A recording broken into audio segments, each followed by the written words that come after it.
I'd like to make a video expressing my thoughts on the assassination of Charlie Kirk. But before we get into it, I'd like to ask you, I'm still currently under my suspension with YouTube. If you would please, and this is important, hit the subscribe button and the like button on my secondary channel here so it kind of broadens my exposure and I can get the word out while YouTube suppresses me from doing this. Okay, thank you. Alright, Charlie Kirk. Honestly, I really did not know much about this individual. Okay, I've seen a lot of these videos. You'll see them like little shorts or something where liberal gets trashed by Charlie Kirk or, you know, all this other stuff. And I'd click on them. And basically they're clips to where he's running a debate, usually at a college, and they cover these political topics, very touchy ones, ones that spark a lot of emotion, okay? And he was covering topics like immigration, gun control, racial issues, abortion, a lot of things he covered. All political, and they're all pretty important political topics. Like I said, draw a lot of emotion out of people. And when I first seen them, they'd start a debate, and usually the camera zooms in on the person talking to him, and they just start freaking out and acting strange, and their answers were strange, and their behavior, you know, they couldn't hold it together. So I thought this was just some internet monkey show where a guy aggravates these people who have a difference of opinion and they all start jumping around. Well, I didn't, and that's why I kind of never followed it, because to me, alright, I have my own views, alright, I know what they are. I don't wish to debate them, and I don't wish to see, stuff like this. Because I believed it was just, internet stuff. Something to, I didn't kind of take it seriously until I found out this guy got assassinated. Now I'm wondering, why is somebody that just wants a conversation on a political topic just standing there talking, and he was, after I've sat down and watched a lot of the videos. Alright, this gentleman come up. He had a lot of self-control. He was very reserved in what he did. His questions were to the point. Okay, and, he did mention things like he mentions religion and God and that, which to a lot of people that starts throwing them right off the base right there and then, which I don't think that's wrong. But a lot of these people would just swear every other word, and I mean, he'd have to stop them and say, look, why do you need to swear when we're discussing this? He goes, there are children present in this audience. And whenever he went and had one of these open debates at a college campus, there were, quite a few people. It turned out the crowds were quite large. Okay. So, in watching this, now I realized that, this was not like some kind of internet spectacle. This guy was legit. It's just a lot of the people who were arguing, and they made the clips of the people who acted strangely. There are several videos where he does have a very well-rounded, reasonable debate with people. Not all of them, start going off the rails or yelling and that. I think that's what gets the most views. I've seen several sessions where it was an actual debate. It was done by, sane people, not getting emotional or crazy. So, he did, I can see, he was legitimate in what he was doing. Not all of it was like I said, internet entertainment or something, or a lot of people will put the clips up there to look down on the people, usually from the left, that he was disagreeing with. Okay, not all of it was like that, so I have to, change that. I didn't know that he had a youth movement, and his idea was to, debate things with young people to change the trend of what's going on. And this is the thing that frightens me about all of this. Our society has changed, okay? And a lot of the younger people, and there are several things, the murder of that girl on the bus, several other incidents that have happened, our society has changed, and not for the good. People are desensitized, and he shows a lot of these people in the debates just flat out tell them, I don't care about this.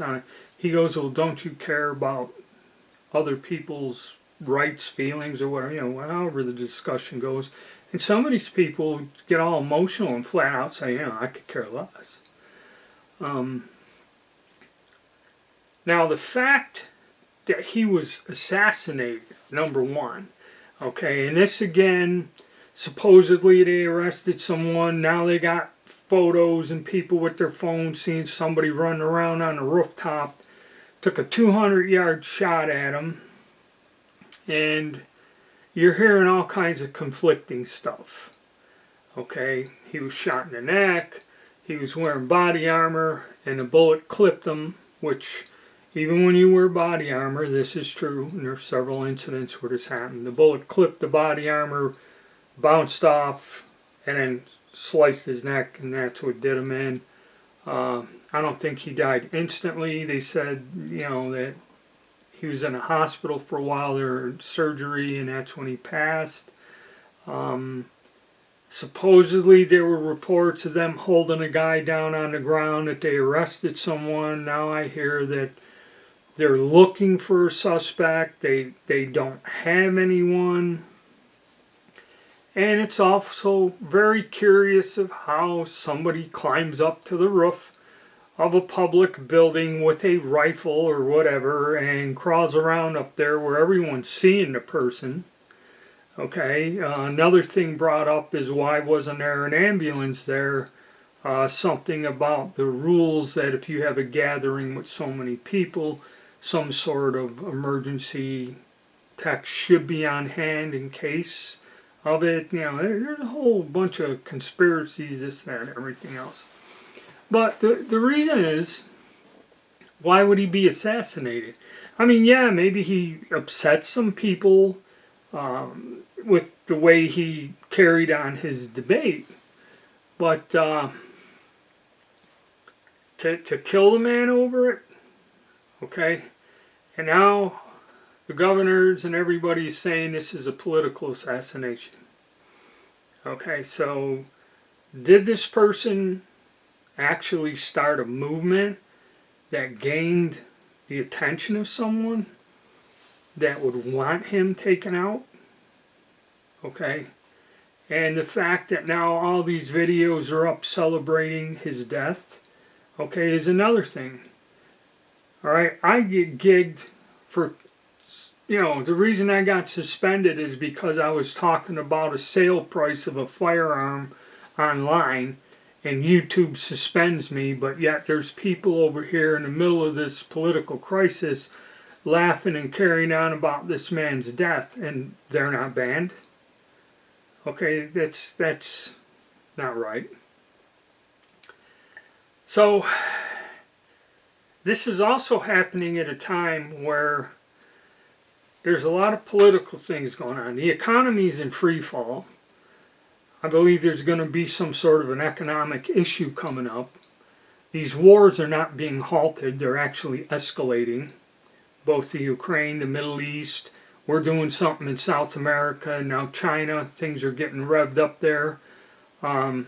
Supposedly there was a Russian drone attack in Poland, which, if this is true, should spark a declaration of war by NATO, because according to the NATO thing, if you attack one country, that means you attack all members of the NATO treaty, okay, which is all of Europe, basically. So there's a lot of things going on, okay. This guy's assassination, and that, you know, I believe there are darker forces behind this. Okay, our country is starting to fall apart rapidly. There is a division in people, okay, something fierce that, you know, a few years ago we had these problems where they burned down Minneapolis and they were rioting in every major city in this country, okay. And we thought with the new administration all of this would go away, and somewhat it did. But now these small incidents, political assassinations, random murders, more mass shootings, the country, I believe, is coming closer to some sort of a social breakdown, is what it is. And it is kind of unnerving when I think about it. Okay, people are really incensed over these things going on, and they're vocal, and they're demanding, you know, something be done. Okay, and I guess we'll see. But this is very strange. Okay, you know, maybe this guy had something to where he was actually making a difference. He was actually gaining some political traction. Okay, is why he was assassinated. And if that's the case, that's not good. Because also I believe not so much the U.S. The U.S. is falling apart. But if you look globally, many European nations are in worse conditions than us. France, England, I don't know what's going on in Germany. You know, there is a lot of serious problems on a global level. And like I've always said, this is a global war. Okay, this is a global, it's not just the U.S. Okay, you know, we have our problems, but we have to look around us and see that this is a global movement of all of this unrest and having countries torn apart and their societies are collapsing into mayhem everywhere. And that's something we have to focus on. All right, thank you and stay tuned.